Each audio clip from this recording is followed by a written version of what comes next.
Welcome, ladies and gentlemen, and thank you for joining today's Biotechnology Regulatory Services Stakeholder Meeting. Before we begin, please ensure you have opened the chat panel located in the bottom right-hand corner of your screen. If you require technical assistance, please send a chat to the event producer. If you wish to submit a written question during the presentation, please direct it to all panelists via the chat drop-down menu, and it will be answered during one of the designated Q&A periods. With that, I'll turn the call over to Alan Pearson. Alan, please go ahead. Thank you. If you could advance to the next slide. Good afternoon. I'm Alan Pearson. I'm the Assistant Deputy Administrator for BRS, and I welcome you to the 2021 BRS Stakeholder Meeting. We're glad so many of you could join us today, and we wish we could have seen you in person. Hopefully next year we'll be able to gather in person together again. Next slide, please. We have a full agenda this year for the meeting. As you know, we've now fully implemented our revised biotechnology regulations, and you'll hear updates today on how that's been going and on our plans for the year ahead. After reviewing our activities in FY21 and our plans for FY22, you'll receive updates from our biotechnology risk analysis programs and our regulatory operations programs, as well as updates on APHIS e-file.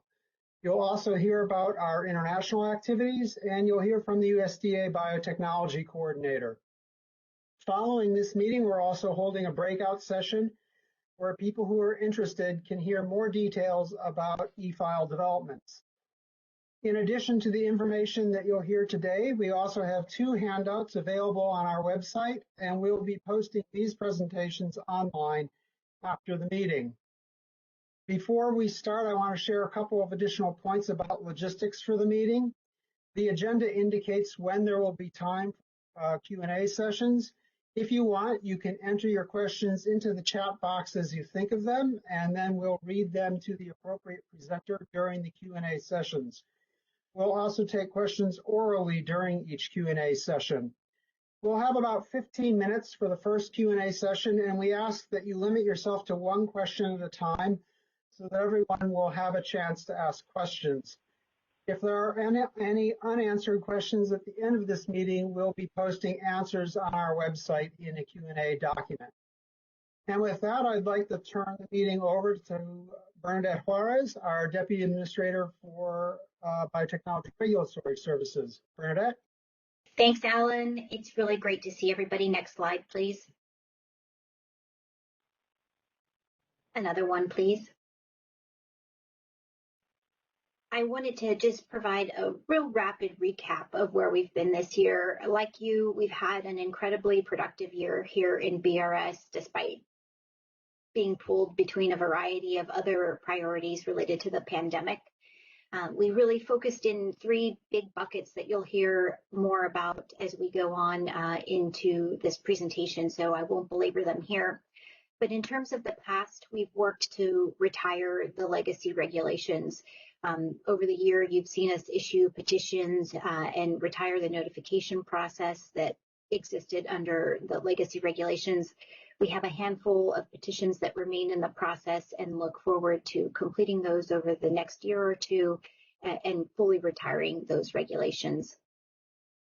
As the present continues, we've worked to implement the revised regulations throughout the year. You've seen us take steps first by making the permitting regulations and requirements active in April of 2021, along with the regulatory status review process for certain plants. And then we made the regulatory status review process available to all plants by the end of the fiscal year. And in the intervening period, also set up a confirmation process so developers could seek a determination about whether their plants meet the criteria for exemption from regulation. All of those processes are up and running. Thank you for using them. Thank you for reaching out to us before your first submissions so that we could have consultations and ensure a smooth transition to these new regulations. This year, we also thought about the future of biotech with the issuance of an advanced notice of proposed rulemaking in connection with an animal biotechnology regulatory framework. We appreciate the vigorous comments that we received in response to that advance notice of proposed rulemaking, and the many conversations that we had with interested stakeholders. We continue to analyze the comments and feedback that we received and think about next steps in terms of animal biotechnology. So thank you for that insight. It's been helpful. Next slide. One of the things I wanted to share with you are the Secretary's priorities for USDA in fiscal year 2022. He's really focused on climate change and climate smart solutions using agriculture and forestry. We've seen some developers already beginning to think about climate smart solutions for their own business processes, and to the extent that they may have an impact or touch on our regulatory processes here at BRS, you've sought consultation so that we can make any necessary adjustments. We appreciate that and encourage that continued work and collaboration. The department's also focused on advancing racial justice, equity, and opportunity, creating more and better market opportunities, which you'll hear about in the presentation today too, tackling food and nutrition insecurity, and making USDA a great place to work for everyone. This is going to be especially important to us as we move into the next year and begin to return to our office spaces to work. Next slide. I wanted to share with you a few of the BRS priorities. As I mentioned, we are preparing to return to our offices. The senior executives and senior leaders within USDA will begin returning to the office in December. So we look forward to reacclimating to that environment. The rest of our staff members will begin to join us in January 2022, and we'll have a phased return through March 14th, 2022. At which point we would expect to begin resuming more normal type meetings in person like we did prior to the pandemic. So hopefully you will be seeing us in person in 2022 at some point. We will also work to continue with the implementation of the revised regulations. One of the things that we shared with you last year was our thoughts on a potential plants that would be exempt from regulations because they contain modifications what may be accomplished through conventional breeding. We appreciate your comments on that proposal, and we continue to review those. I want you to know that they remain on our radar screen. This year, we'll also be dedicating some resources to litigation in the Ninth Circuit that is challenging the implementation, or excuse me, the adoption of the revised regulations. Throughout this period of litigation, we continue to implement the revised regulations and are operating under the new 7 CFR Part 340. We also want to make sure that you're aware of an upcoming opportunity, likely in the new year, in January or February, where we'll host a meeting of our biotechnology quality management system. We've refined our system to align with the requirements in the new, in the revised regulations, and we really want to use this workshop as an opportunity to help developers establish systems and practices that support compliance with the regulations.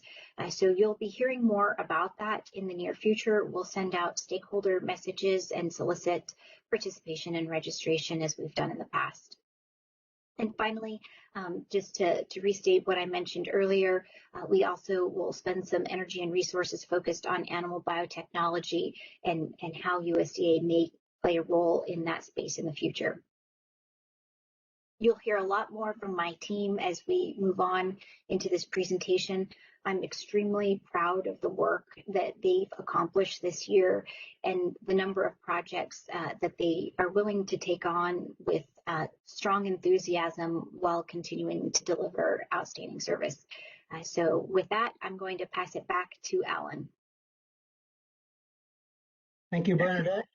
Before we move on to the next presentation, I just want to let you know that this slide set and the handouts are now available on the BRS website, and remind you that if you have questions, you can enter them into the chat box.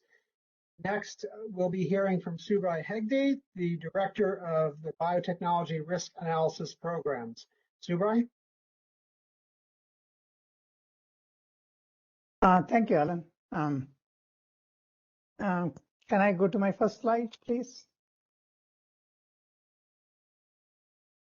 It still shows me FY 2022 BRS priorities.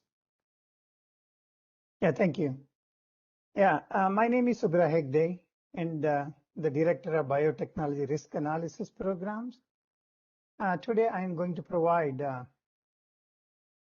would like to highlight a few of our accomplishments and provide you with some updates on confirmation request, regulatory status review, and permits. Next slide, please.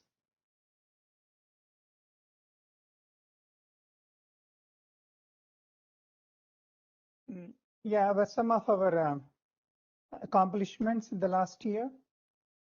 Regarding petitions, we provided determination on 6 petitions.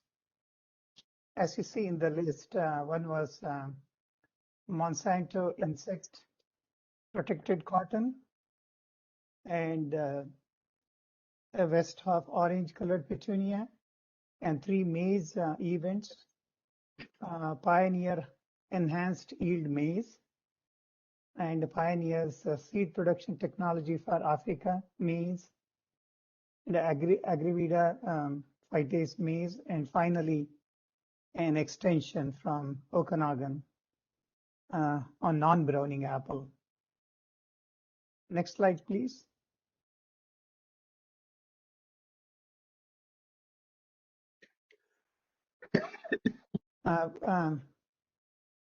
We received 24 confirmation requests, whether they qualify for exemptions. We completed review 13 and provided confirmation requests on 7. Means some of them are either not qualified or not necessary to ask for exemption. And currently we have 11 confirmation requests in the queue. Next slide, please.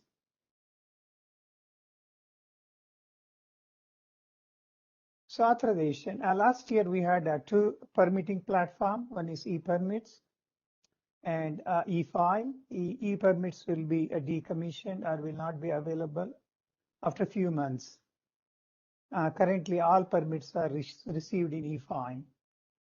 Last year we authorized 450 application in e-permits and 304 in e-file. Next, please.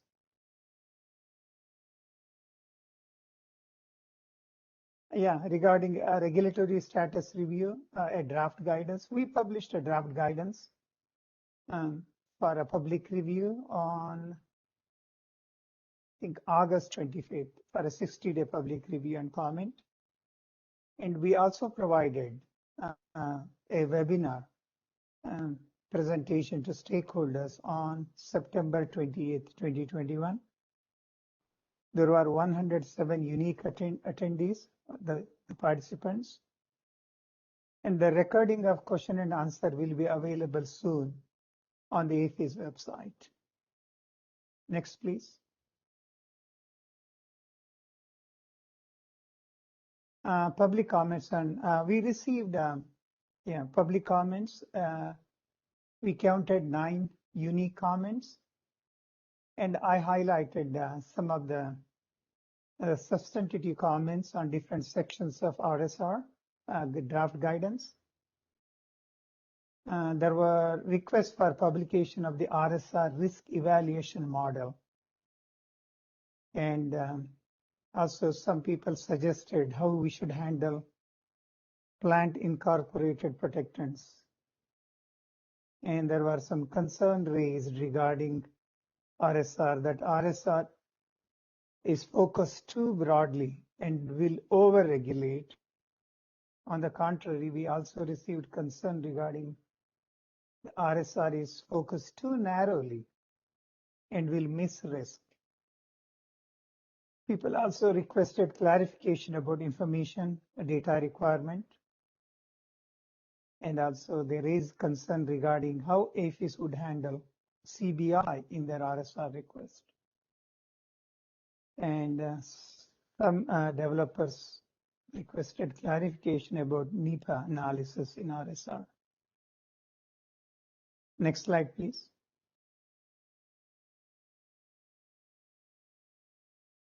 So update on confirmation request process. Yeah, we are working to revise CR guidance to provide more clarification to developers for the requesters. And also we are updating our confirmation request frequently asked questions. And also we are, as with any other processes in BRS, tracking internal steps to monitor efficiency. For CR, the due date or the number of days we can take to respond to a request is 120 days.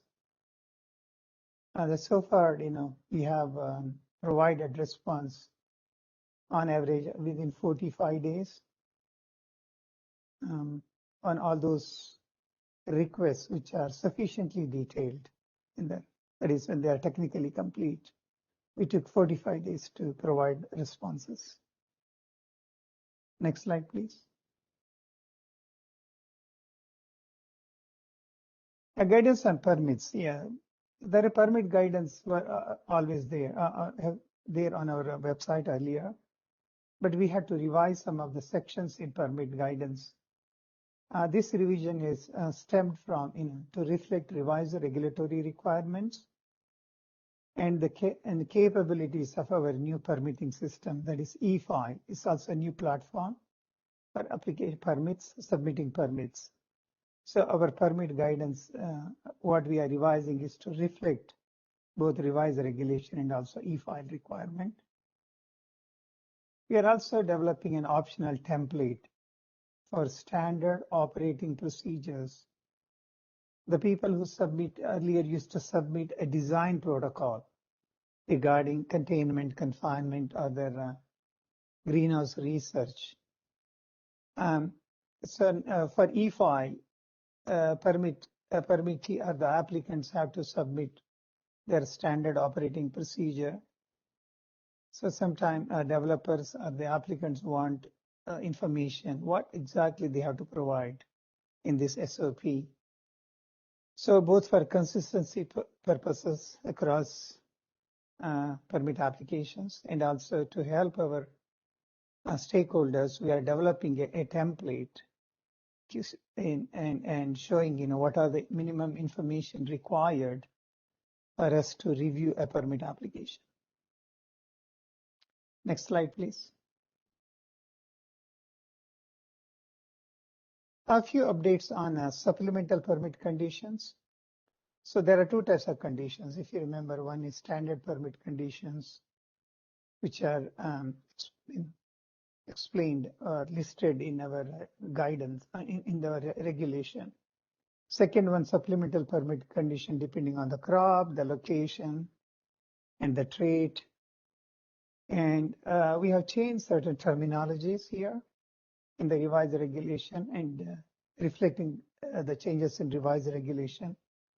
There is no term called regulated article now. Instead, it has been called a modified organism, a regulated organism, a regulated material. As you can see, the word article is not there anymore. And references to renewable is removed. That doesn't mean there are no renewals. Instead, people can, applicant can ask for new authorization instead of a renewal. So, and they can have an appropriate discussion how to continue their field trial. This especially true for most of the perennial plants. And remove the variance references to align with revised regulation for shipping requirement. And instead of responsible person or their agents, now we use the term permittee or permit holder. Next slide, please. And there are some updates and reports and some of the name changes in the reports. Instead of planting report, now it is called environmental release report. Similarly, planting unique ID is called environmental release ID. Finally, field test report is now termed as final environmental release report. Next slide, please. Some of our major focus for this year, FY22, is develop a guidance for microbial permits. In the revised regulation, we set 3 criteria to decide whether a modified microbe requires a permit to move. But our developers really want how to interpret those criteria. So we are developing a guidance for our stakeholders. So it might be useful and make their decision making easier to decide whether the modified microbe requires a permit from APHIS.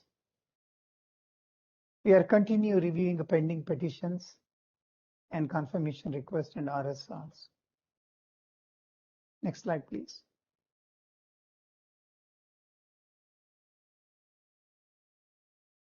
Next one. Yeah, okay. If you have questions or comments, and I have listed some names here. These are the supervisors or branch chiefs in biotechnology risk analysis programs. Yeah, you can contact them. You can contact Deshvi Zhang for permits and confirmation request, Suma Chakravarti on regulatory status review, and Martha Malapi White on microbial permits. Thank you. Thank you, Subrai. Next, we're going to hear from Doug Grant and Phil Mason from our Regulatory Operations Program. It's my pleasure today to introduce Phil to you, he is our new branch chief in our Western Compliance Assurance branch. He is joining us after having spent many years in PBQ. I'll turn the mic over to Doug and Phil.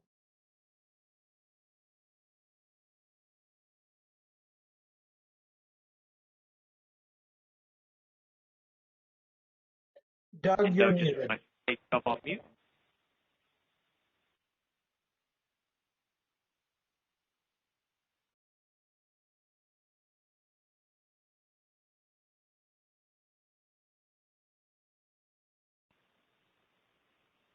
Hi, Doug. We still can't hear you.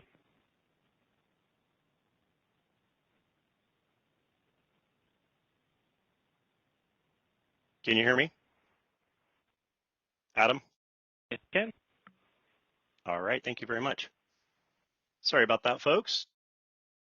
Good afternoon, I'm Doug Grant, and I'm the Director of Regulatory Operations Programs for BRS. Can we go ahead and move 2 slides ahead?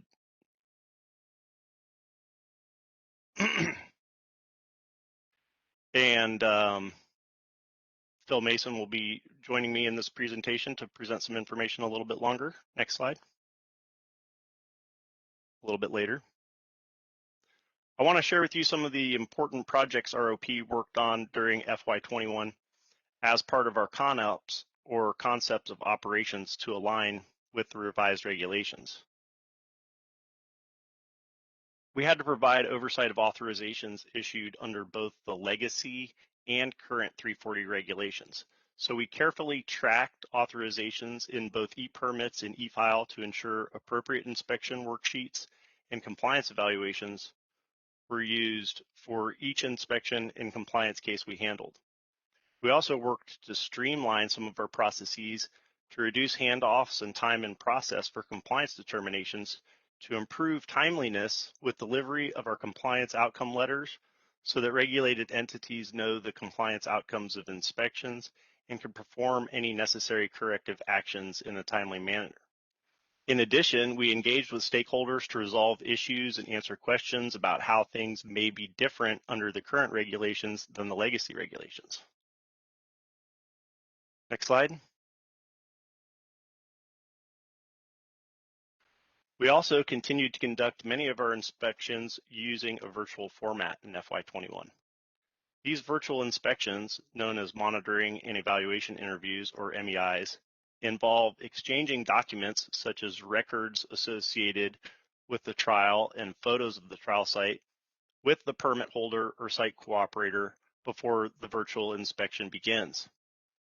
We used video conferencing technology to help with remote visualization during many of these virtual inspections. And we used remote sensing, such as satellite imagery, to help verify information gathered and evaluated during virtual inspections. Next slide. As we mentioned during last year's stakeholder meeting, we've been working to analyze geospatial data to help with compliance oversight and evaluation. This involves mapping of GPS coordinates from the permit application, planting reports, and coordinates collected during inspections to assure all regulated activities occur within the authorized trial area. And we continued to use remote sensing to evaluate what has happened on the ground. We select the best satellite imagery dates to support our inspection and compliance work to verify things like planting and harvest dates and acreage planted. This provides us with more context to verify information gathered during virtual inspections. Next slide. So looking at the map of inspections by state in FY21, we conducted a total of 708 inspections. You can see in the middle here with the darker colors representing states with higher numbers of inspections, we had a high concentration of field trials and inspections in Midwestern states like Iowa and Illinois as usual, and along the coast in places like California, Texas, and Florida. In addition, we had a fairly high number of trials and inspections in our winter nursery locations where trials occur year-round, like Hawaii and Puerto Rico. Next slide.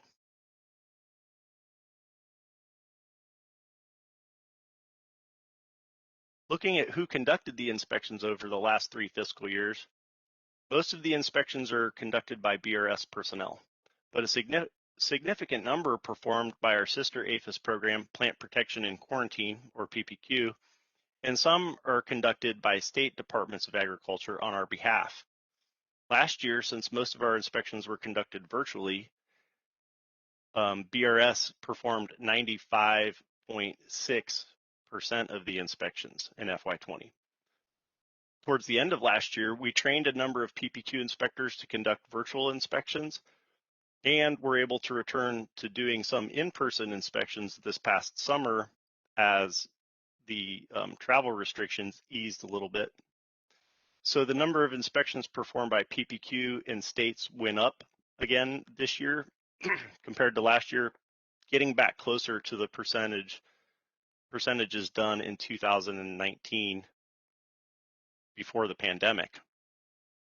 Overall, in FY21, BRS conducted 86.4% of the inspections, while PPQ conducted 11%, and our state partners conducted 2.6% of the inspections. Next slide.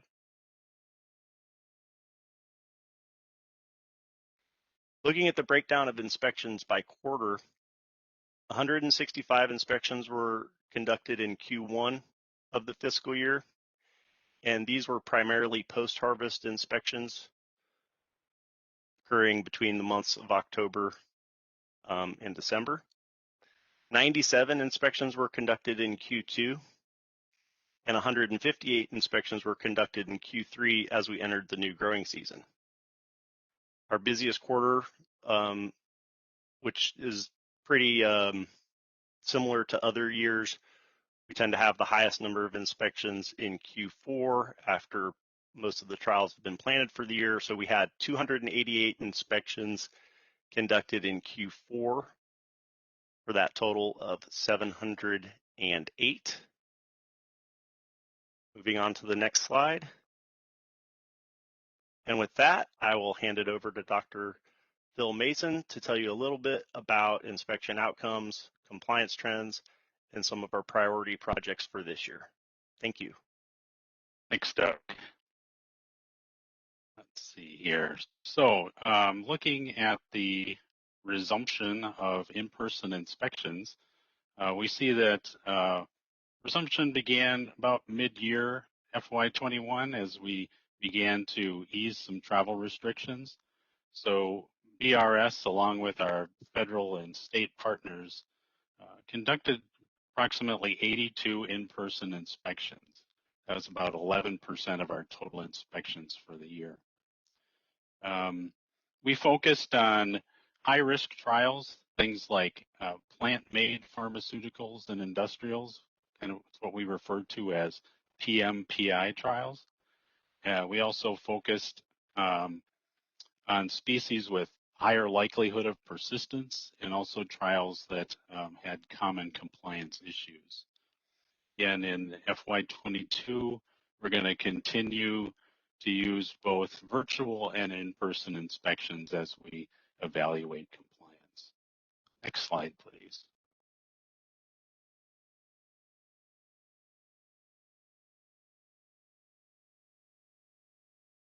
Next slide, please.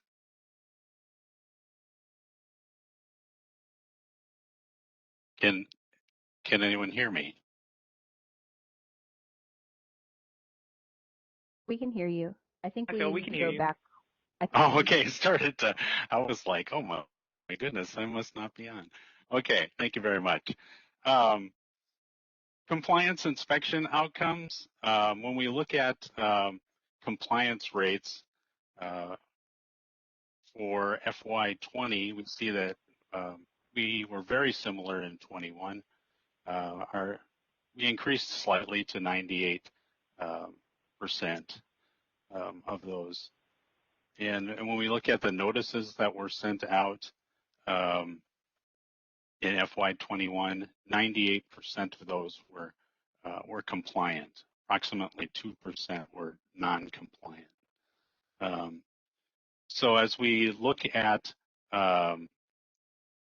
these first two bullets, we see that they make up approximately 50% of all our compliance issues, those being things like late planting reports, late field test reports, and failure to comply with supplemental permit conditions. And that was followed by things like failure to comply with the standard permit conditions. Also, we had a few instances of releases in areas or in quantities that weren't authorized. And then finally, we had a few that were failure to obtain or maintain authorizations. And it's just kind of a reminder to the permit holders that if you have a multi-year trial, that's something you don't want to delay submitting a new application for. You want to get those in early so we don't have any problems with a multi-year trial. Next slide, please. And that one was already covered. So next slide.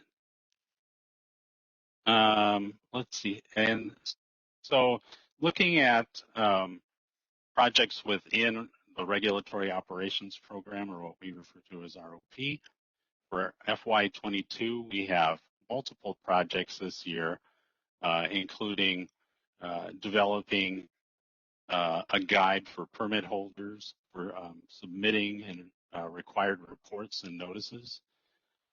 We're also going to be integrating within our compliance database, going to integrate the compliance database components within the APHIS e-file system.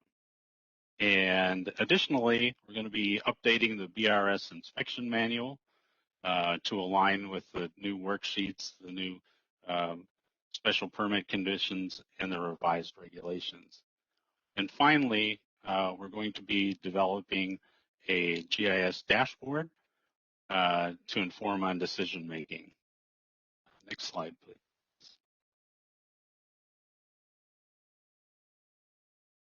So if you have questions or comments or need support, listed here, the branch chiefs, Nathaniel Yates, Christy Bertone, and myself. You can call us anytime with questions or comments, or please utilize the BRS compliance inbox at that address listed below, brscompliance@usda.gov. Next slide, please. And I will hand it back to Alan. Thank you. Thank you, Doug and Phil. Next, we're going to hear from Miranda Wanex, who will give us an update on APHIS e-file. Miranda? Thank you, Alan. Good afternoon, everyone. My name is Miranda Wanex, and I'm a management analyst with BRS's Communications Group. I'm also BRS's project lead who oversees continued development and improvement to the new APHIS e-file system. Next slide, please. For this portion of the meeting, I'd like to share some updates about the new features that we rolled out in fiscal year 21, as well as a brief overview of the enhancements coming out in fiscal year 22. A summary of this information is contained in the meeting handouts, which are available on BRS's website. Since all attendees may not be interested in learning about our permitting system, BRS is holding a breakout session after the meeting has concluded, where I'll be back to share a demonstration of a new feature and will share more information about the system enhancements that are on the way. All participants are welcome to stay for this portion, but those details are mostly relevant to applicants who submit or plan to submit biotechnology permits under BRS's revised regulations. With that, let's get started. Next slide, please. April 5th, 2021 was a key date listed in the revised regulations as the updated permitting processes officially went into effect. Also on that day, BRS began requiring that all new applications be submitted through APHIS e-file. Since applicants could submit permits and notifications in e-permits until end of day on April 4th, there was a period of time that BRS continued to process pending applications in the old system. Several of those authorizations remain effective until later next year, so those permits and notifications still have reports to be filed, plus many applicants still submit permits to PPQ, so the e-permit system remains open for applicants to log in and access their BRS records, as well as submit compliance reports. There are no upcoming plans to restrict access at this time. In tandem with this release, BRS prepared a number of resources for applicants on how to use the new permitting system. These documents can be accessed with or without an active APHIS e-file account by navigating to the website homepage, which is linked here, then clicking the Help link in the top right, then accessing the Training tab on the following page. Next slide, please. Also on April 5th, BRS implemented several changes as a result of the revised regulations, which included the discontinuation of notifications, as these authorization types are no longer applicable in the updated permitting regulations. 2, the alignment of terminology, many of which were outlined by presenters earlier in the meeting. 3, the implementation of new required information, such as job titles for applicants, supplier developers, and agents, aka location contact personnel. And finally, some adjustments were made to the review processes to ensure adherence to the updated regulations. Next slide, please. One key feature included in the April 5th release was a new tool called the BRS Permitting Assistant. This tool provides stakeholders with an interactive way to navigate BRS's updated regulations and easily determine whether a permit is required for the organism's movement. This tool also indicates whether an activity is potentially eligible for an exemption or for a regulatory status review. You can use this tool as a guest of the site, meaning you don't have to register to try it out. And if you'd like to see this tool in action, stick around for the breakout session where we will share a demo for participants. Next slide, please. Finally, this fiscal year we are releasing a system update that will help streamline and address feedback received on the BRS permit application interface, as well as improve PDF generation and large application submission and processing. This update is expected in late March 2022, and we will have more information to share regarding these changes in the breakout session. Next slide, please. For now, thank you very much for your time and attention. On the slide here, we have a few key links for stakeholders. One is the homepage for APHIS e-file, which can be explored as an unregistered user, or can be used to get signed up and submit permit applications. We've also linked the BRS e-file help desk here, where stakeholders are welcome to ask questions and get help on any applications they are preparing or have submitted. Finally, Anyone who intends to register in the APHIS e-file system must have an identity-verified e-authentication account to do so, so please make sure you've created an account or have your existing credentials handy before you sign up in the new system.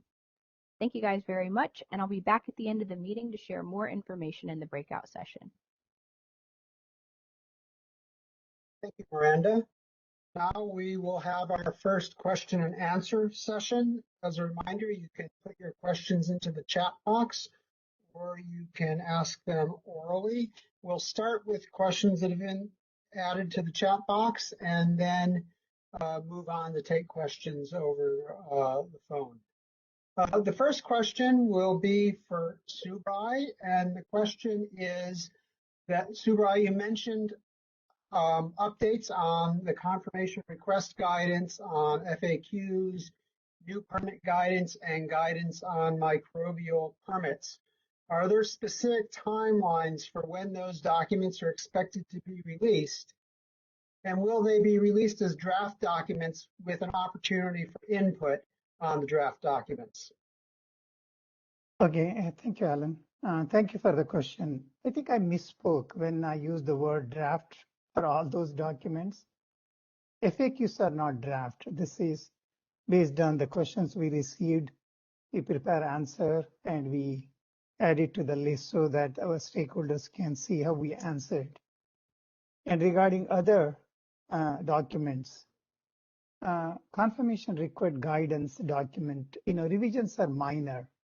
So we are not publishing it for public input on those documents either, that document either.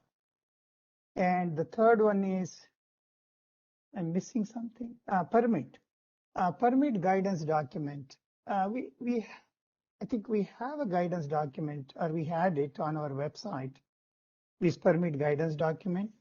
What we are changing is we are only changing to align with revised regulation and also e-file.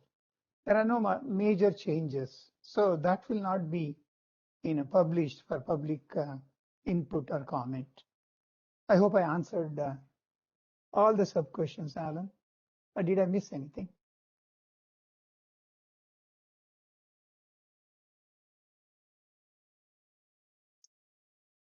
Their questions are pouring in here on the chat box. Let me go for the second question to Doug. That question is there a BRS list of crops that are considered to pose a, quote, higher likelihood of persistence? Yeah, thank you for the question. We do use a list, and that list is used to inform our inspection selection. So we select the species with a higher likelihood of persistence at a higher frequency for inspection. And things on the list include perennials and some species that are annuals like sorghum, canola, and wheat that also have longer volunteer monitoring requirements associated with those permits.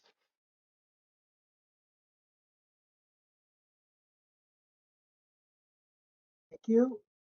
The next question, excuse me, is on October 25th, the comment period ended for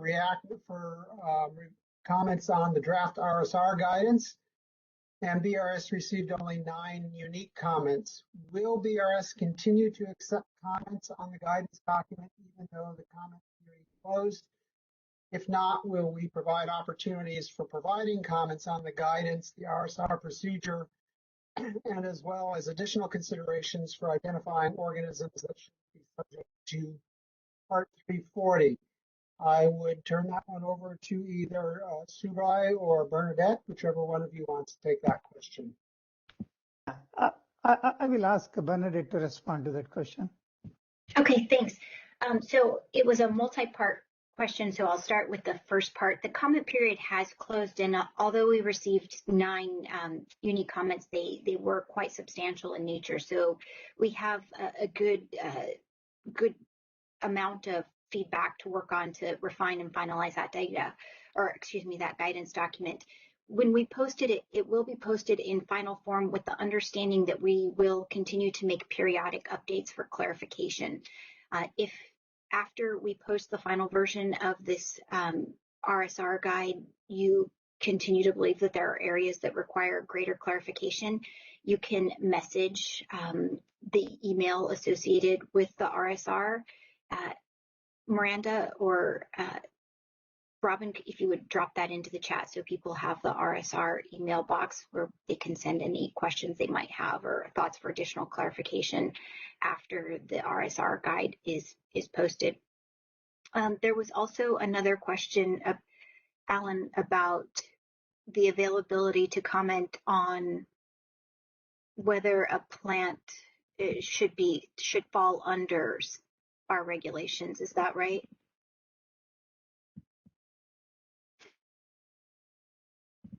Yes.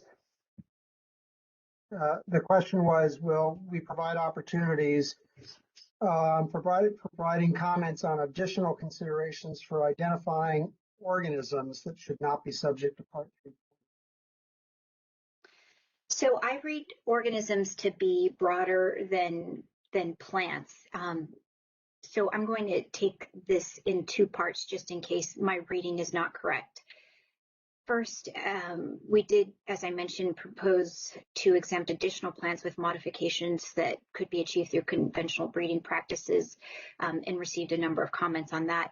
We continue to consider those comments in our next steps.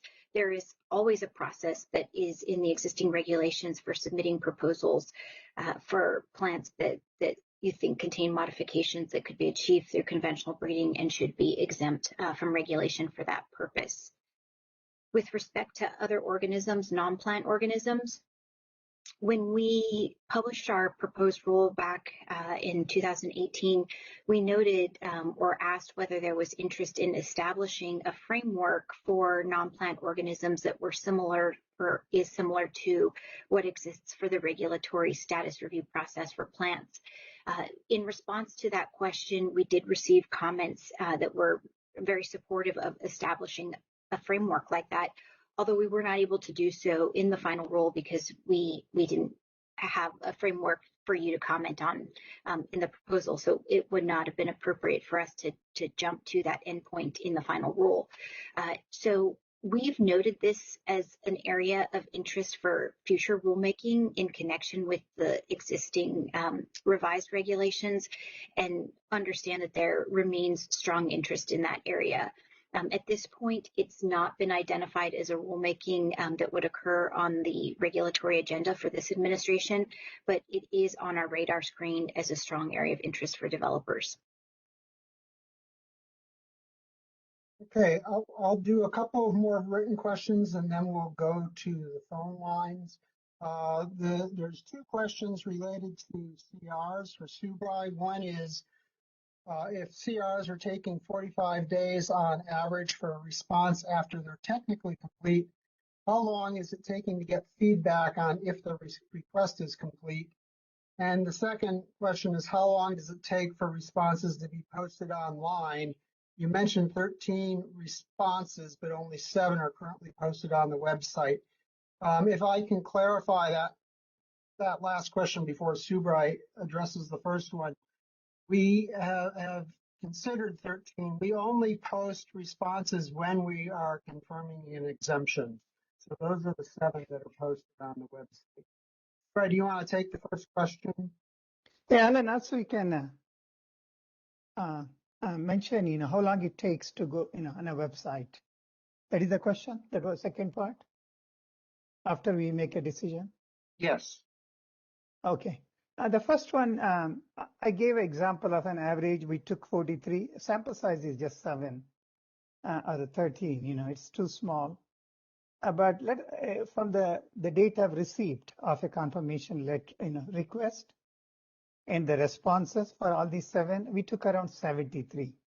That is, a certain time is really spent reviewing to see whether it is technically complete. Yeah, that is the average. From the data received to data response. Still, it is within 120 days at the time line which are given to provide a response. Okay, why don't we turn to the telephone, see if there's any questions coming in over the phone?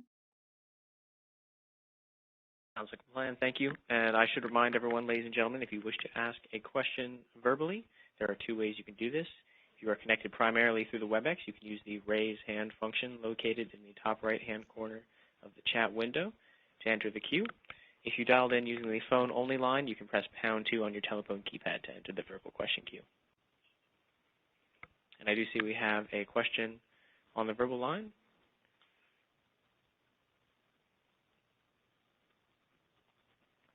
All right, your line is now muted. Yes, we can hear you. Can you hear me? Very good. Thanks for taking my question. It's in reference to the September 28th public meeting. There was a question asked on the deregulated status. When two stacked traits are approved for deregulated status, can that genome have more traits added to it and then requested to be deregulated status still? And I was hoping I could get clarification. So if an organism is found to be deregulated, can that same organism now go through the process again and be resubmitted?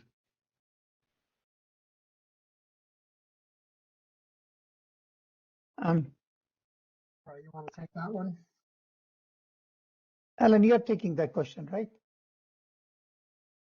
I can take that question. If an organism has already gone through the process and been found to not be subject to the regulation, there would be no need for it to go through the process to reach the same finding again. Well, okay. Well, I mean, so let's say it gets two traits, it's found to be deregulated. Can it undergo the process again with two more stacked traits to that plant or to the genome? If you're adding additional traits that haven't been reviewed yet, then yes, it would go through that process again. If you'd like to follow up with us after the meeting on more, very specific questions like that, we'd be happy to do that.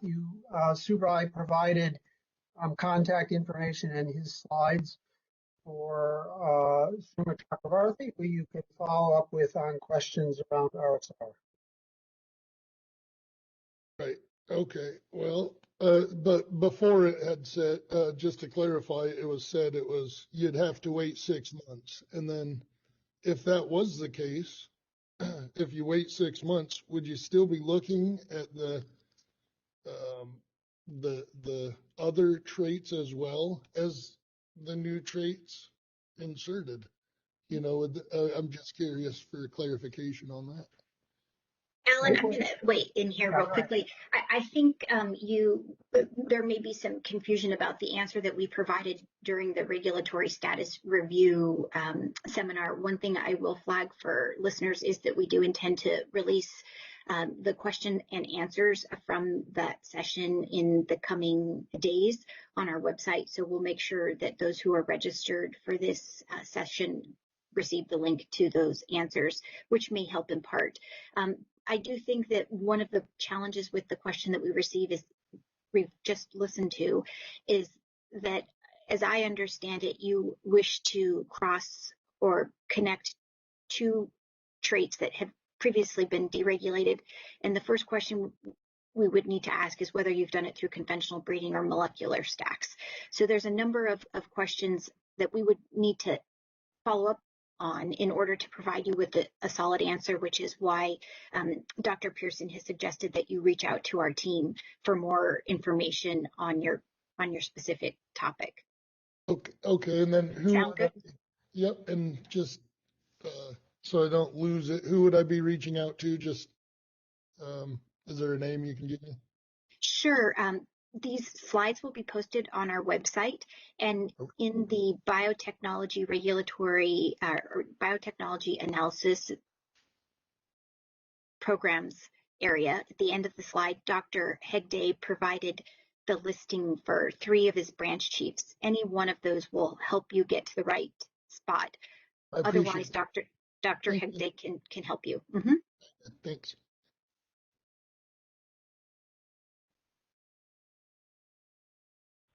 All right, and I do not see any additional questions in the verbal queue at this time. Okay, we're approaching about 15 minutes for this session, and we can always take more questions at the next session, Q&A session. I'll wrap it up with just 2 more questions, both for Subrai that get back to the guidance documents. One was, can you clarify if the guidance document for microbial permits in FY22 will have an option for public comment, and will it clarify what's actually subject to regulations and options to become not regulated if it is subject to regulation? And the other question is there an estimate of when the RSR guidance document will be finalized and posted in FY22? Subrai?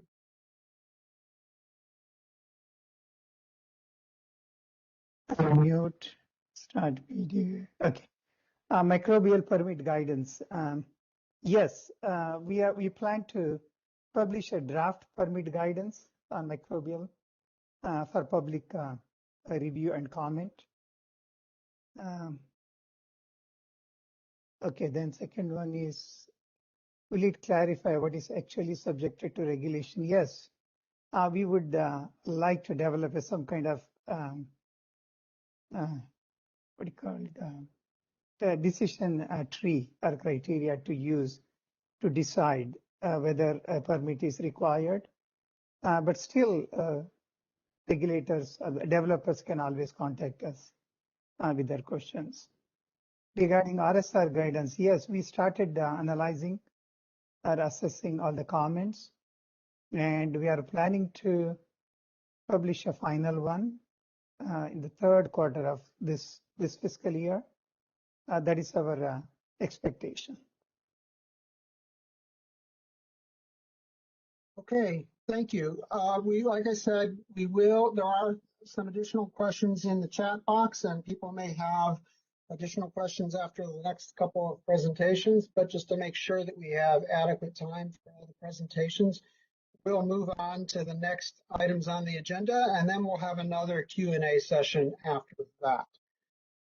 So next up will be our Associate Deputy Administrator, Jessica Mahalingapa, who will talk to us about BRS's international activities. Jessica? Thank you, Alan. It's great to have a chance to talk with all of you this afternoon. Next slide, please. Actually, probably 2 slides forward, please. Yeah, there you go. Okay, in fiscal year 2021, we overcame travel and in-person visit limitations to be able to host or participate in over 20 international engagements. We worked with interagency partners to prioritize engagements with important trading partners, both those importing and exporting products of biotechnology, and also countries that are in the process of developing their regulations or legislation. We also continued our collaborations to work with multilateral organizations to establish common ground and understanding among regulators of products of biotechnology.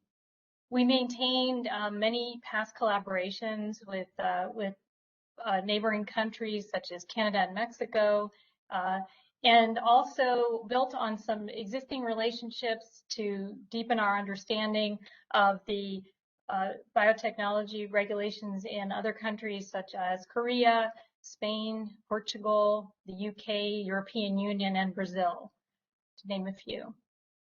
And lastly, we developed an international strategy recognizing the priorities for our stakeholders, but also our own priorities going forward. I'm going to talk a little bit more about that strategy. Next slide, Adam, please.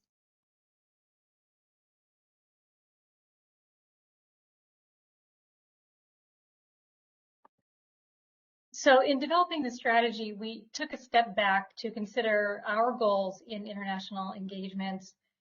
We examined the changing regulatory landscape, not only our new regulations, but other countries and our interagency partners. We applied feedback that we received from other U.S. government agencies, as well as our stakeholder meetings. We considered potential implications of our regulations on U.S. producers, both those producing products of biotechnology, as well as conventional crops, those who wish to export overseas. We also thought about the potential difficulties facing regulators in other countries trying to navigate products developed there or U.S. products, and what we could do to clarify our role, the science behind our decisions.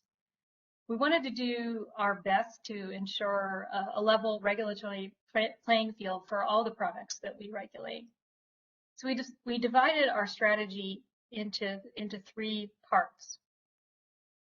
Our main goals are to provide assurance of the credibility of BRS's regulations and the regulatory processes internationally.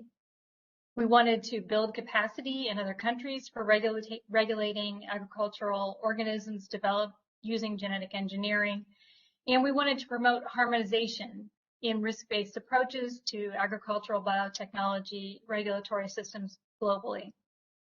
Next slide, please. Key points of the strategy are that we clearly have a role that is distinct from other U.S. government or private sector entities that work with our counterpart regulators. We need to listen to any concerns that they have and explain our regulations as well. So we want to continue to engage with those international regulators, some that we've built relationships with over years, because we have that unique relationship. We're also willing to work with our interagency partners and non-governmental entities to identify priority engagements. We'll continue to provide technical assistance to trade agencies or other foreign affairs agencies that are interested in safeguarding trade, minimizing disruptions in the global marketplace. And we want to continue to participate in engagements through international organizations. For example, the OECD, or Organization for International or Economic Cooperation and Development, has been an effective forum for discussing changes in technologies and setting standards among member countries for decades. We're also building on past work with some regional bodies that have been doing work on biotechnology, as well as some other multilateral fora.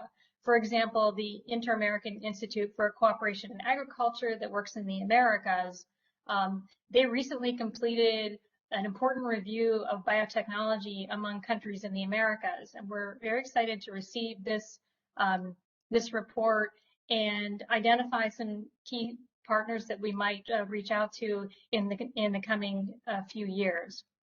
We're also continuing on past engagements with the Asia Pacific Economic Cooperation, or APEC, as well as the World Trade Organization, as they discuss discussions on the potential impacts of biotechnology on trade.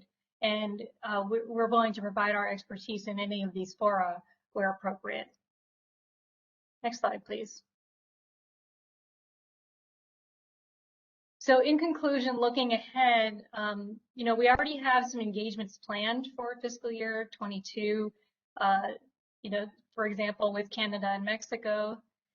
But we're also interested in working with countries that are reviewing products in a similar way and developing biotechnology within their countries, and also those who might have more limited exposure. We're interested in developing new partnerships with countries that are considering how to develop regulations that are appropriate for them the way that we have.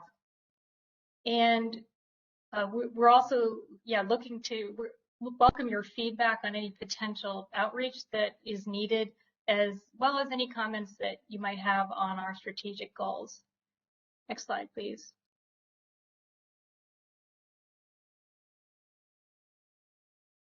And here you can see my contact information directly. So any questions that aren't answered today, feel free to reach out to me. And I'd love to hear your feedback as well as any questions or requests for engagement with our international partners.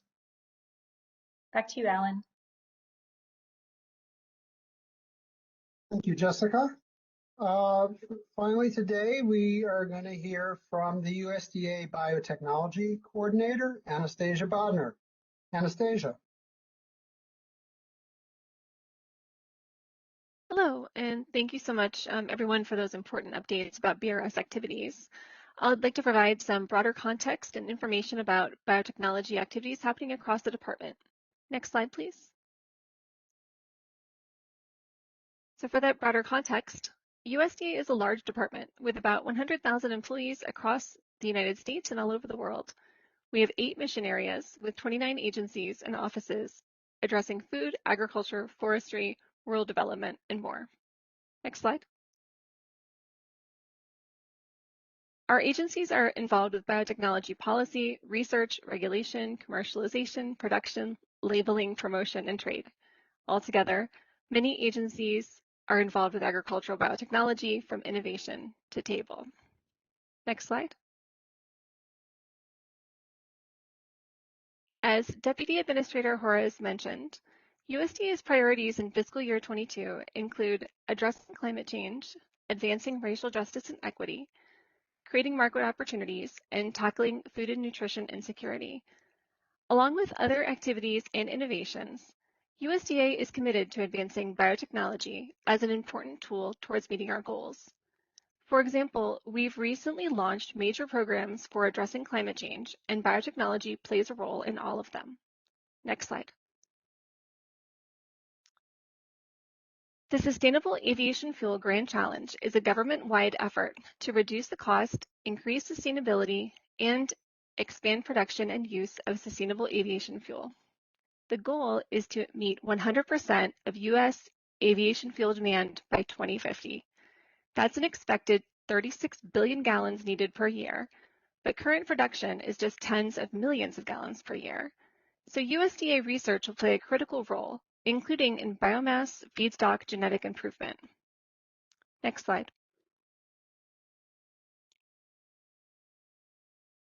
The U.S. initiated the Coalition for Sustainable Productivity Growth at the United Nations Food Systems Summit in September to accelerate development of more efficient, productive, and sustainable agriculture and food systems. So far, there are 80 partners, including several organizations that conduct biotechnology research or capacity building. Sustainable productivity growth is critical for meeting the world's food needs, alleviating poverty, and combating climate change. Careful use of innovations like biotechnology can help us to meet those goals. Next slide. Aim for Climate is a joint initiative by the United States and the United Arab Emirates. The goal is to accelerate climate-smart agricultural innovation. Aim for Climate will work to increase investment in innovation. At COP26, the United Nations Climate Change Conference, Aim for Climate officially launched and announced $4 billion of increased investments over the next 5 years. It will also enable technical discussions to amplify those investments and establish greater cooperation and shared research priorities between countries. Aim for Climate also has many partner organizations that conduct biotechnology research or capacity building. Next slide. As you heard from Associate Deputy Administrator Mahal Ngapa, USDA does a variety of international activities, including technical collaboration with the Biotechnology Regulatory Service. USDA's Foreign Agricultural Service conducts a lot of international activities to facilitate trade in biotechnology products. There are too many activities to list, so I'll focus on one big highlight. APEC, that's the Asia-Pacific Economic Cooperation, is a regional economic forum. For the APEC High-Level Policy Dialogue on Agricultural Biotechnology, despite the pandemic and the 18-hour time difference between some of our economies, FAS led 5 virtual events in 2021 with participants from 19 economies. The participants identified 3 topics for collaboration in 2022 that I'm really looking forward to. Resource sharing on policy and regulatory approaches, including mentoring among economies and access to product approval information, joint communication efforts for increasing public confidence in agricultural biotechnology, and development and implementation of policy and regulatory frameworks that leverage lessons learned across all of our economies. Next slide. In addition to all of those important climate-focused and international efforts, of course, there are many scientific activities across the department, including workshops and talks, panels and papers, on both plants and animals. For example, USDA held a plant breeding stakeholder meeting to help identify and direct research priorities. On animal biotechnology, USDA staff led development of an international workshop series and 6 regional workshops. USDA intramural and extramural research always has many interesting things happening, so I'll just mention one. Researchers at the USDA Agricultural Research Service are genetically engineering plants to flower continuously. This could enable astronauts to grow fruit on long space missions, and, perhaps more practically, could be used on Earth in indoor farms to help improve food security. Next slide. Lastly, a topic I'm sure some of you are interested in. USDA announced the National Bioengineered Food Disclosure Standard in December 2018. The lead agency is the Agricultural Marketing Service. This is a national, mandatory standard for disclosing foods that are or may be bioengineered, and the mandatory compliance date is January 1st, 2022. For the purposes of the standard, bioengineered foods are those that contain genetic material that has been modified through in vitro rDNA techniques, and for which the modification could not otherwise be developed with conventional breeding or found in nature. You can find more information about the standard and how to comply on the USDA website. Next slide. I hope that gives you a quick glimpse of the department's activities that relate to biotechnology. Thanks for the opportunity to provide this update. Thank you, Anastasia. Okay, now we will move into our second question and answer session.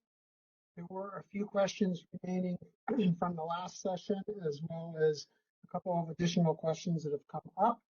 I will start with a few questions from the chat, and then again, we'll open the mic up for that. I'll take the first couple of questions. There was a question about whether there is a guidance document for microbials. I assume that refers to microbes, and that is the guidance document Subrai already referred to that his group is working on developing and will be publishing for comment later in this fiscal year. There was also a question of whether there's a requirement for interstate movement of trichoderma. That's a very specific question, and I would encourage you to follow up with Martha who is listed, Martha Malapi-White, who is listed on Subray's slides with that specific question. Finally, there was a question if a person uses the online tool to determine if a GE organism is subject to the regulation, will this be a substitute for the CR and or RSR procedures? No, the online tool is not intended to be a substitute. It's not going to tell you whether the organism is subject or not. It will tell you whether the organism may be eligible for a CR, that is, may be eligible for exemption, and provide you with information on how to submit a confirmation request if you want to obtain confirmation that it's eligible for exemption. Similarly, it will let you know if it may be eligible for an RSR and how to submit an RSR request. So that's answers to 3 of those questions. We also had a question for Subrai. What is the average or expected turnaround time on environmental release applications without any comments or requested changes by the APHIS BRS reviewer? Subrai? Okay. As I said, there were 2 permit platforms. We had e-permits and e-file. E-file is a new functionalities, and we are getting training to our biotechnologists. Okay, why I'm mentioning is, yeah, they were taking some more time than the average. In e-permits, we met deadlines before 120 days, that is assigned to an environmental release permit. In e-file, initially we had some hiccups, but now for all environmental release, we are reaching our, providing giving authorization on permits within 120 days. Exact one, I do not know how many days we really took, whether it is 80 days or 90 days. But yeah, we provided authorization within 120 days.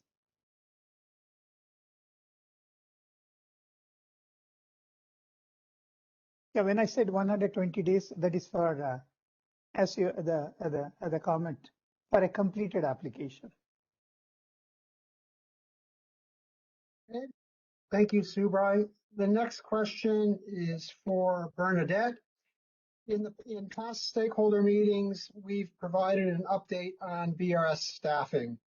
Is BRS expected to need or request additional staff to continue to implement the revised 340 regulations? Thanks for that question.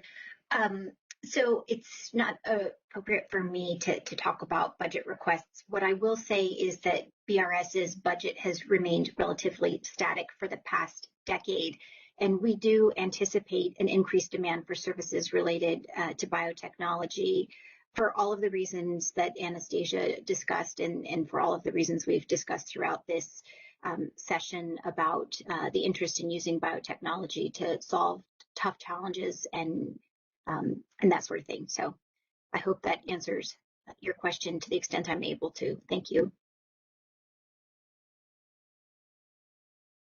Okay, the next question is, how is USDA working with the Nagoya Protocol requirements?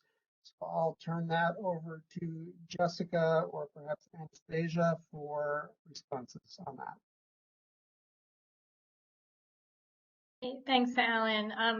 We're not, as far as BRS goes, we're not working on that particular protocol. It's on sharing of genetic resources as part of the Convention of Biological Diversity. We're not a party to it. I don't know if other parts of USDA might be, but it doesn't really enter into our regulatory role. Anastasia, do you have anything you want to add there? I can just add that USDA does engage in a variety of research partnerships with other countries, and the ideas of fair and equitable sharing of genetic resources are important, but we aren't necessarily working through the Nagoya Protocol specifically. Thanks. Okay, let me see if there are any questions on the phone or through the webinar. Verbal questions, oral questions. All right, and just a reminder, ladies and gentlemen, you can raise your hand using the raise hand icon located in the top right-hand corner of the WebEx chat window, or if you dialed in on the phone-only line, you can press #2 to enter the queue. And I do see we have one question already. Josh, you're being unmuted. Please go ahead. Thank you much. I think my question would go to Jessica. So Europe has made a decision to, to still require permits, I believe, for what we are deregulating as far as stack traits. And it sounds like Mexico also has made a decision too to not allow deregulation. My question is, will they still take product from America regarding, is that going to influence their decision on maybe trade disputes or anything?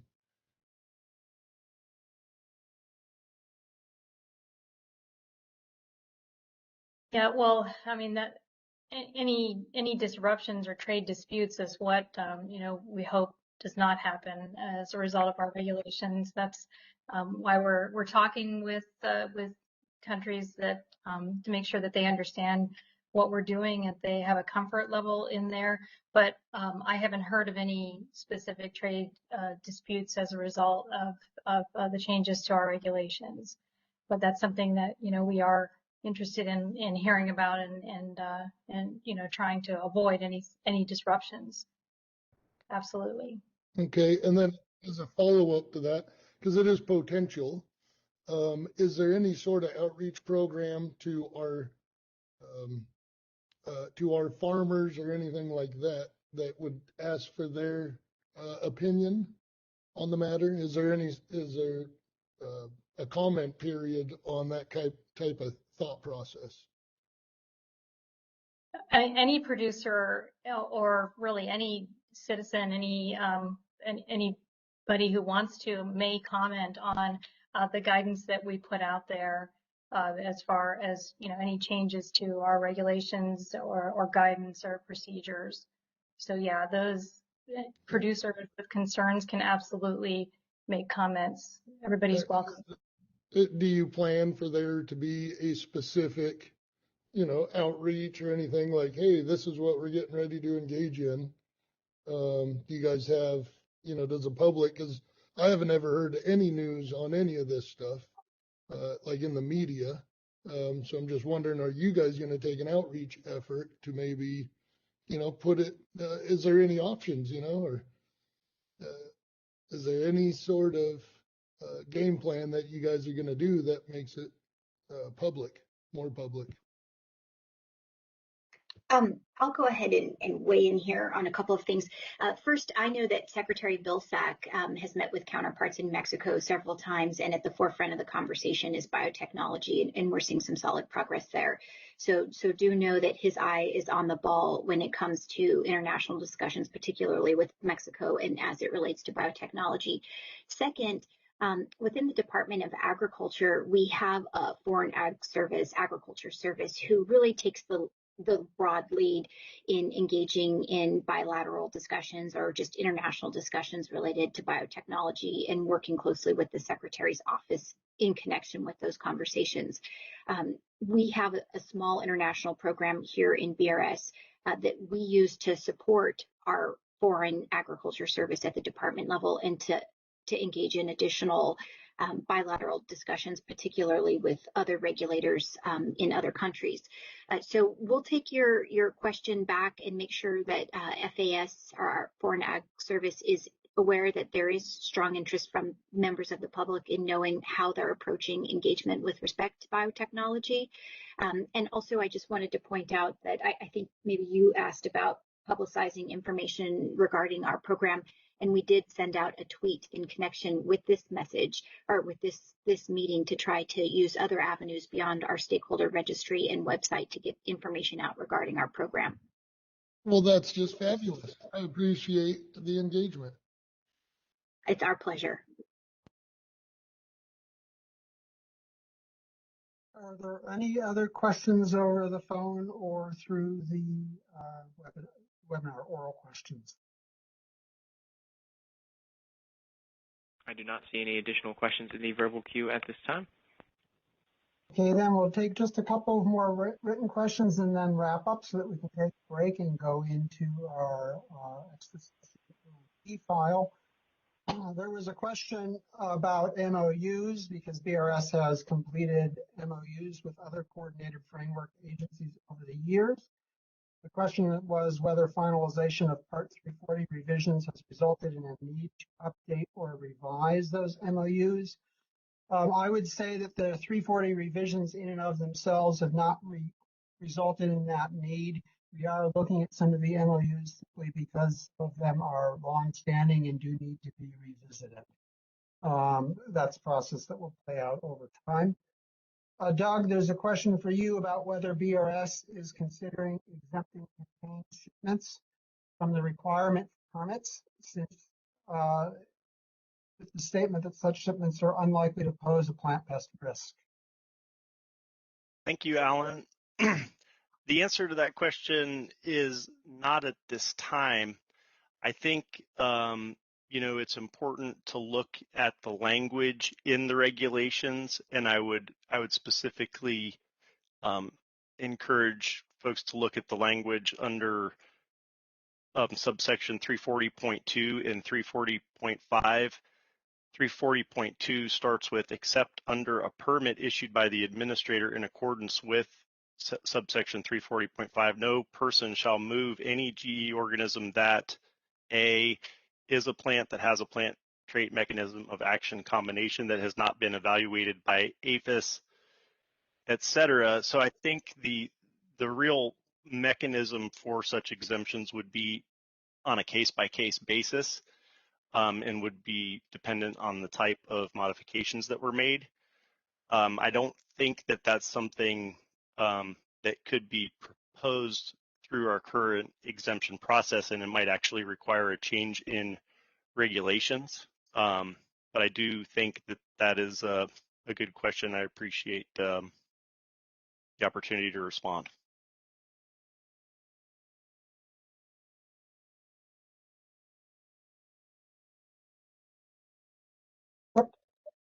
Thank you. One more question for Subrai. How many days does BRS need to process a permit for import or interstate movement? The revised regulation, we said for importation and interstate movement, BRS will provide authorization within 45 days for all the completed applications.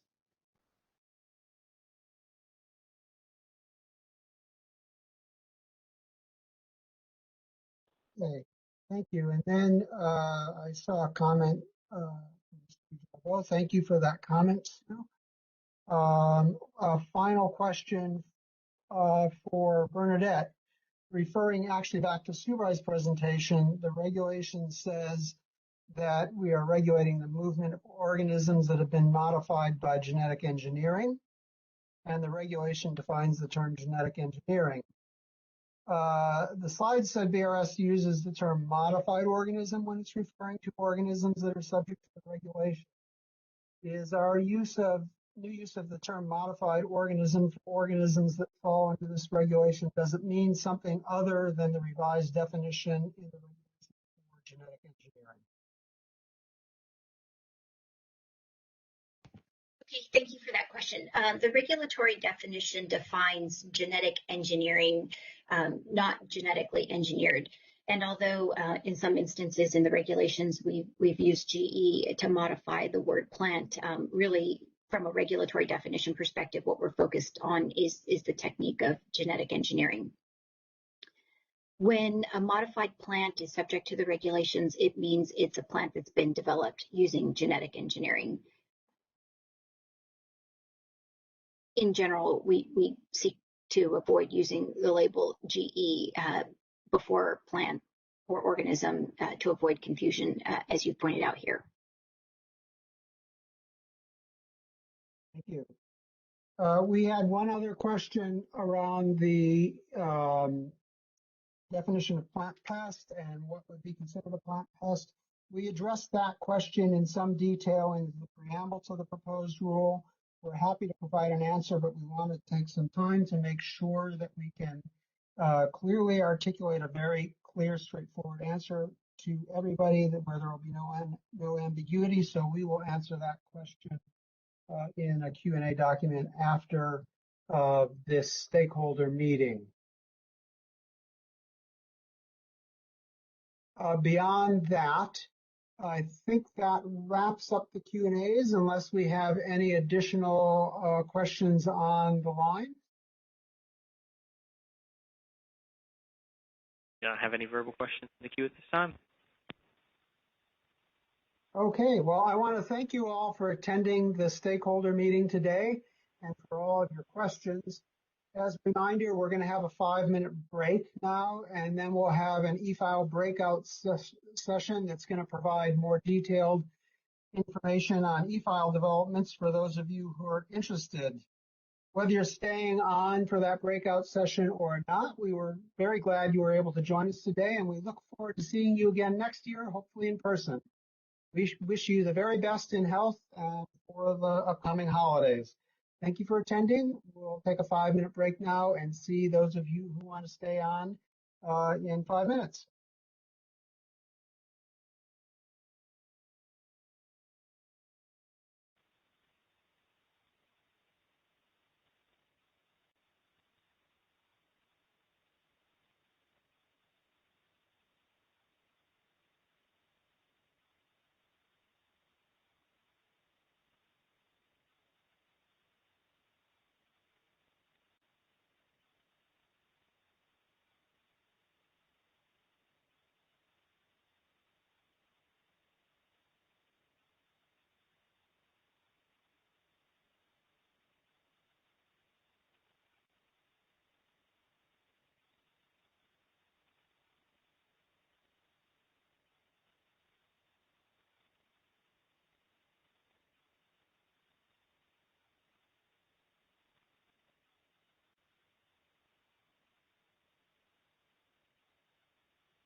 a reminder to everyone to re-unmute yourself.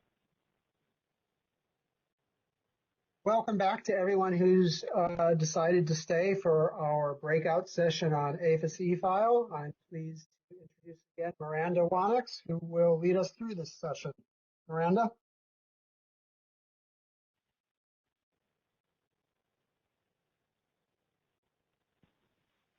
And Miranda, you're on mute.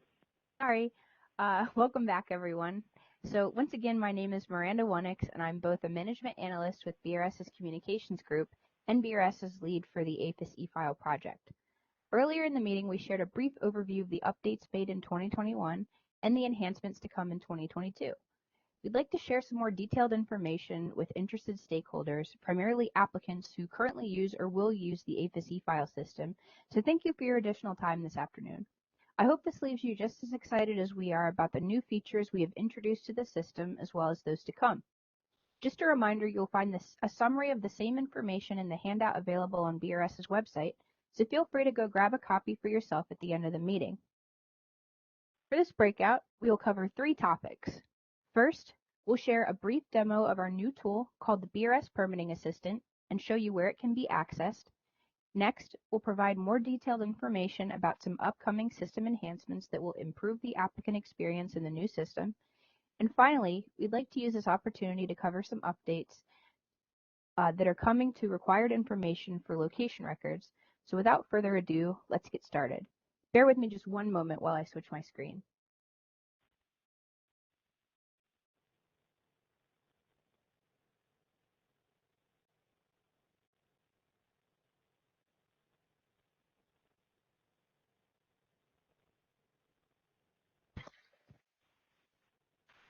Okay. Hopefully everybody should be able to see my screen.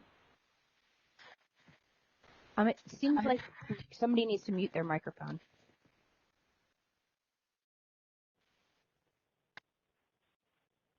Okay, thank you. All right, so on my screen, you should see the APHIS e-file homepage. This page is accessible to all users, regardless of whether you have an active account, and is the first result in most search engines if you search for APHIS e-file. From this homepage, you can see an area to begin an application and an area underneath that includes several quick links for various APHIS processes. BRS's Permitting Assistant may be accessed by clicking the link on the card with the microscope icon, or by attempting to start a new application, the APHIS Form 2000 web option in the Start Application dropdown.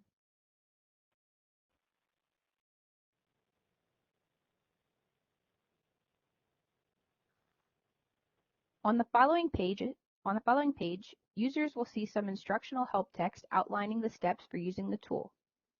Farther down, you'll find an area with 3 steps. The first bit of info needed on step 1 is the name of the organism you're working with. I'll start with soybean as the organism I'm looking up. You can type the organism common name or scientific name into the box and select from the drop-down options. You can also click the link here to see the full list of organisms and choose the organism name that way. New values are being added on a regular basis, so if you can't find the organism you're working with, please reach out to our help desk to have it added. To continue, you'll also need to provide the intended use.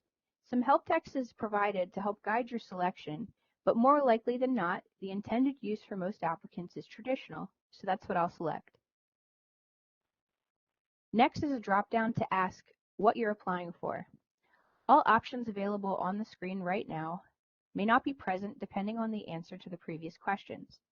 If I want to go straight to a permit application or see some on-screen guidance for submitting a confirmation request or regulatory status review, I can select either of these options. If I'm not sure whether my organism requires a permit or might be eligible for a confirmation request, I can select the Help Me Decide option. Lastly, I'll need to provide the movement type, and then I'll hit Search to continue. Let's do interstate movement. When selecting the Help Me Decide option, applicants will see some additional questions posed in Step 2. Applicants should answer each question one at a time from top to bottom, as later questions may not be applicable depending on the input provided. Here I'll say no. I'll say no here. And lastly, we'll answer no. You should continue providing the responses until a single outcome remains in step 3. That outcome will be a good indicator of whether a permit is needed based on the answers provided. Here we can see that based on my answers, I do need a permit for this movement. If you'd like to go straight to a permit application, you can always select the permit option from step 1. For most organisms that do not have exemptions listed in the regulations, no additional questions will be asked in step 2, and you'll be able to quickly get started on a permit application. I'll clear my answers and select corn as my new organism.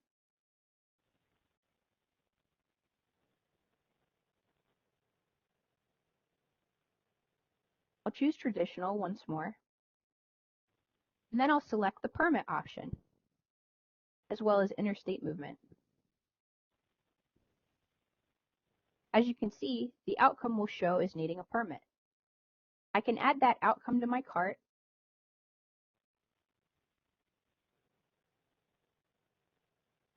and proceed with starting an application.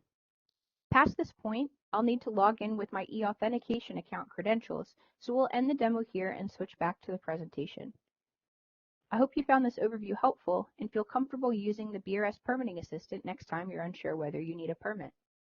Give me just one moment to switch back to the presentation.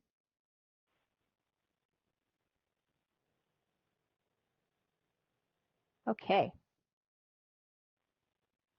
So next, I'd like to share a bit more about the enhancements coming with BRS's next system update.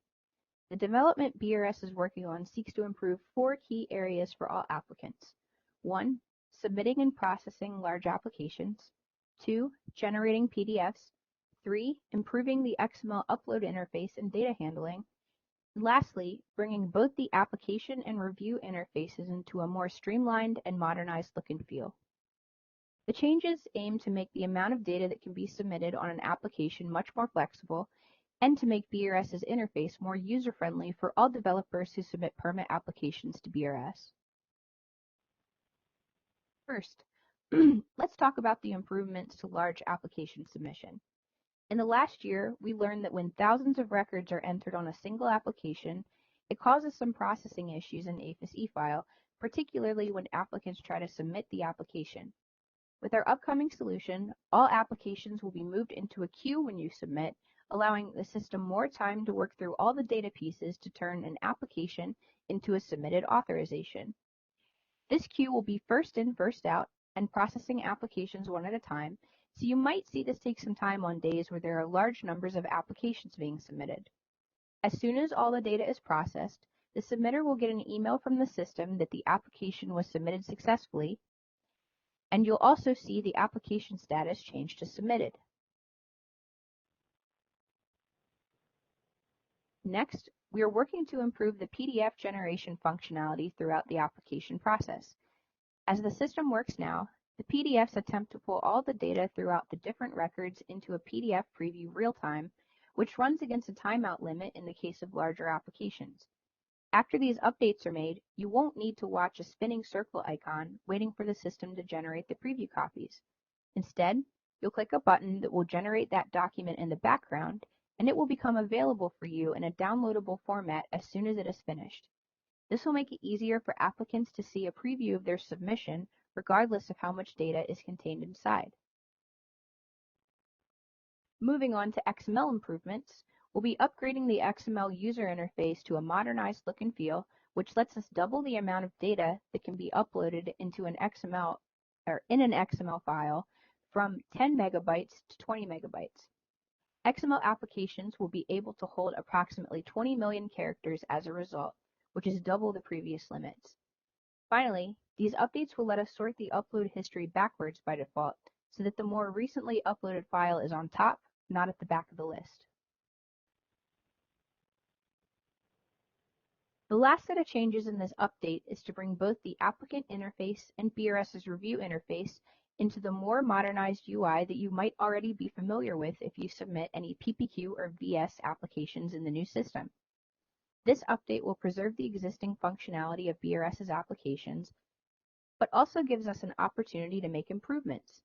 For example, these changes will enable BRS to make deletion functionality available in the SOP and attachment area to give applicants better control of their supplemental documents prior to submission. Plus, each section of the application will include a Save and Next button so that the data is saved as you move between sections of the application. Finally, this update will also streamline BRS's review interface so that large amounts of data can be processed with ease and application turnaround times can be improved. The delivery date for this release is March 23rd of next year. BRS will be involving applicants in the testing of these new features. If you're interested in participating in testing, please shoot us an email at the help desk shown on screen. As features are made ready for testing, we'll be reaching out to interested applicants with the scheduled dates and instructions for participation. A new interface means that BRS's existing resources will need to be updated and will need to give some fresh training to applicants as well. Those training opportunities will be announced to users who have A, submitted applications in ePermits, B, submitted applications in APHIS eFile, and lastly, to BRS's Stakeholder Registry. If you'd like to be kept in the loop on these training dates, look for the images below on the BRS website. These will help get you signed up for BRS's Stakeholder Registry so you won't miss these training notifications when they come out. Finally, in order to align with the revised 7 CFR Part 340, some additional information will be required on locations on permit applications. On January 1st, 2022, the following fields will need to be filled out on most origin locations, all destination locations, all origin plus destination locations, plus all release sites. We're going to need a street address for the location, a city name, and a zip code. Most applicants already provide this information, but following this update, BRS will not be able to process your application without these details entered in the correct fields. The exception to this rule is origin locations on import permits. We recognize that a street address and zip code may not be available for foreign locations, so only city will be required for these origin locations. In the case that your location does not yet have a street address, please provide a GPS coordinate for the location in that field instead. That'll help you get past the validation and will tell BRS where that site is located. Additionally, all locations must include at least one agent, aka location contact, moving forward. You'll need to minimally provide the individual's job title, first name, last name, primary phone number, and email address in order to save the record and submit the application. If you're an XML applicant and need some extra time to adjust your outputs to match this format, feel free to reach out and let us know, and we'll work with you to set a timeline that matches your organization's needs. Just a reminder, the APHIS eFile handouts provided on our website help outline the information that's required for each location on each permit type. Feel free to use that as a reference to prepare for the location changes taking effect soon. And that's all I have for you today. Are there any questions about the information I've shared in this update?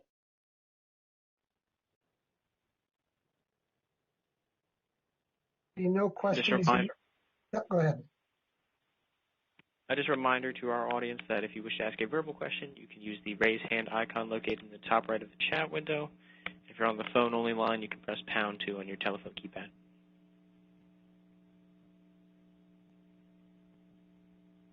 All right, and I do not see any verbal questions at this time.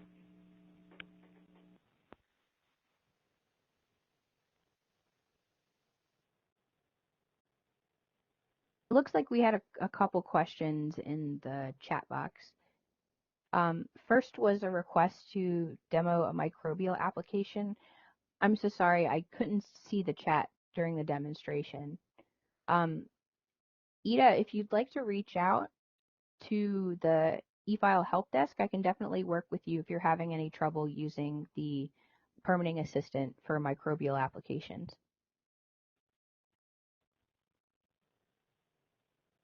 There's also a question, why is BRS requiring an agent for each location? What's the expectation for APHIS to reach out to the agent versus the permit holder.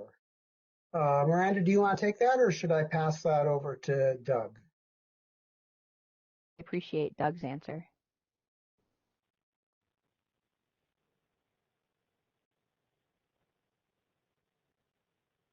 Alan, can you ask the question one more time?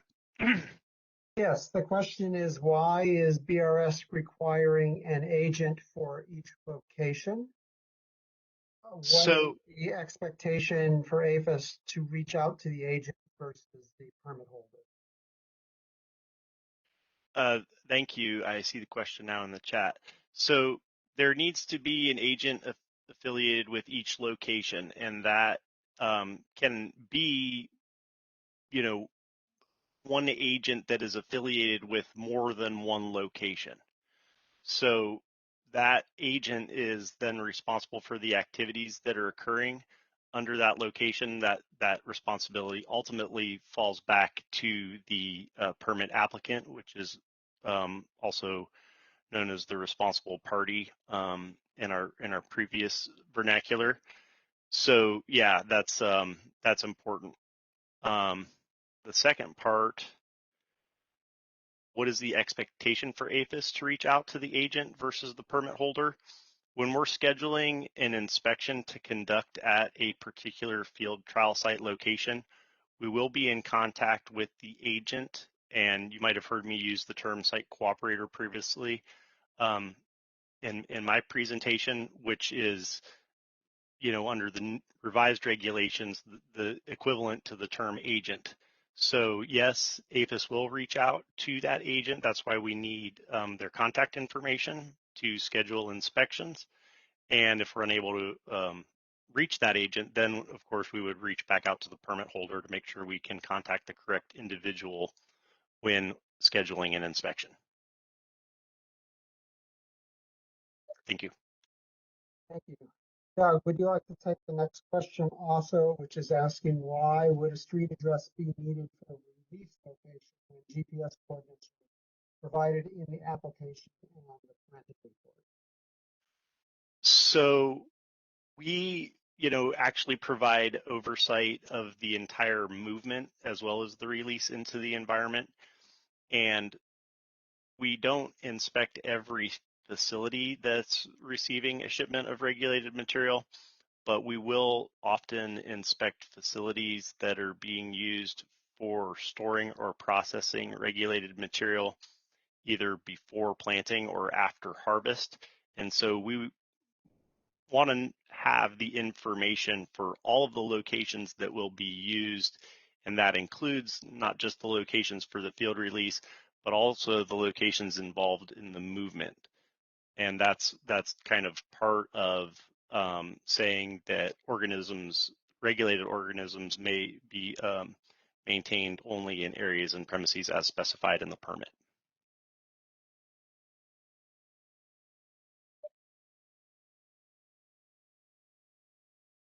Okay, I'm not seeing any other questions here. I'll give it one more moment before we wrap up.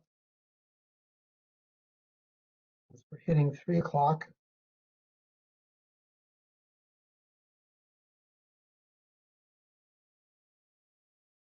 Okay, then, a final thank you to everyone for joining us today. We enjoyed having you here for both the stakeholder meeting and this breakout session after the meeting.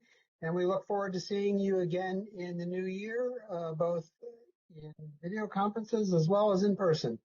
I hope you all have a great rest of your year. Thank you. Ladies and gentlemen, this concludes our webinar. Thank you for using Event Services, and you may now disconnect.